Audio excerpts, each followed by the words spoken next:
The purpose of this video is to give you a more detailed explanation of the weight shift system, the plans for which you can find under usppa.org, United States Powered Paragliding Association, under the Home Built section. You'll find plans for the weight shift system and also this kick and strap. The purpose of a weight shift on a paraglider wing is no different than you would have on someone flying a two-line kite, where they're pulling in and out on both of the lines to cause the wing to go into a turn. The same principle applies to a paraglider or paramotor pilot in flight. So when seated in a harness and flying, they're able to do is to cross their legs over and weight shift over left or right, causing the wing to turn like that. The big advantage to that, especially for a paramotor pilot, you can be in a hands-free position the whole time and not have to try to turn with your arms in the upright position. Originally, when this motor was designed, they had what's called a fixed J-bar system. This J-bar right here was originally inserted into the frame right at that point in a fixed position just like that. That did two things. It did not allow any weight shift, and whenever the engine did torque over, it would cause the frame to rotate, forcing a shallow turn into the wing. That way the pilot always had to be in a hands-up position on either the left or right brake to keep you tracking straight depending upon the rotation of the engine. To get around that, this J-bar is now allowed to pivot right here within this tube, as is the other J-bar on the other side freely. They're connected together by this 3/16 aircraft cable. It's a flexible cable, has a plastic coating on it. And that cable is routed through two pulleys that are bolted to the bottom of the frame. These pulleys were originally allowed to swivel. I brazed them shut so these pulleys could never rotate out of alignment. And in doing so, you can see, that allows you as a pilot to lean over and weight shift. To demonstrate how the torque no longer affects this, given the particular rotation of this engine, what the frame would do in flight would rotate like this, right along the center line of the motor shaft. Originally that would transfer all that engine torque up into the J-bars, but what it's doing now, the frame is gliding along this cable right here, not causing the wing to turn in flight. That way you've alleviated any torque issues.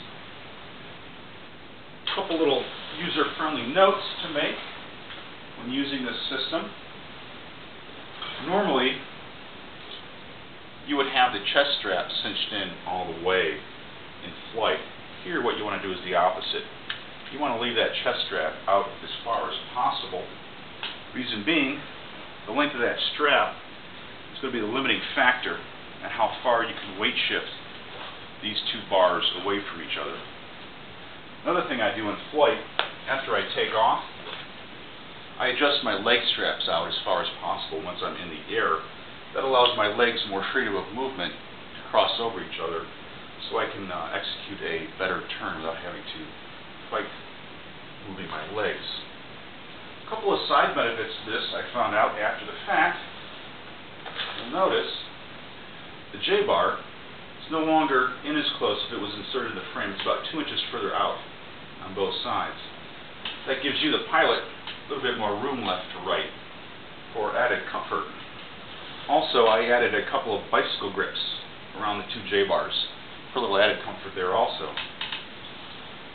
I also added some seat belt pads along this side of the harness right here.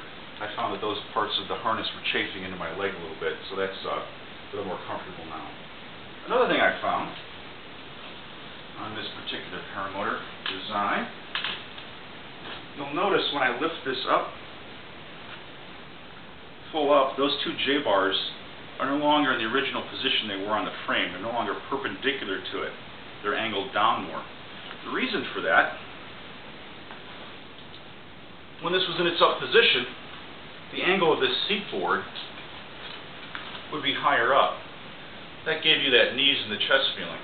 By adjusting the length of this cable, I was able to angle the seat board down relative to the seat back, so adjusting my legs down for a bit more comfort in flight. Another thing that added to this, now that these J-bars are at rest, when you go to sit down to get into the frame, into the harness, all your body weight is on the ground. When this was originally built, these J-bars would be sitting up in the air. So all your body weight was pressing down on this part of the frame and also on this tube. But some instances I've seen where there'd be eventually a little bit of stress cracks in here over time. So that alleviates that problem also. A couple little things to note would be this kicking strap. You see it's got a double loop. So when you first got into the harness, you'd set one leg strap through the first loop right here, clip it on in, and the second leg strap through the loop, and you clip that on in. So for those of you that might have trouble getting into the seatboard in flight, you're able to take your foot and pull the seatboard underneath you, and it'll also give you the side benefit of pulling those leg straps out from between your crotch, so you don't have to try to fish those out if you ever found any discomfort with that. Another thing I added to this, right here you can see I added a 1-inch nylon strap, and I attached it to the harness right here just ahead of this J-bar.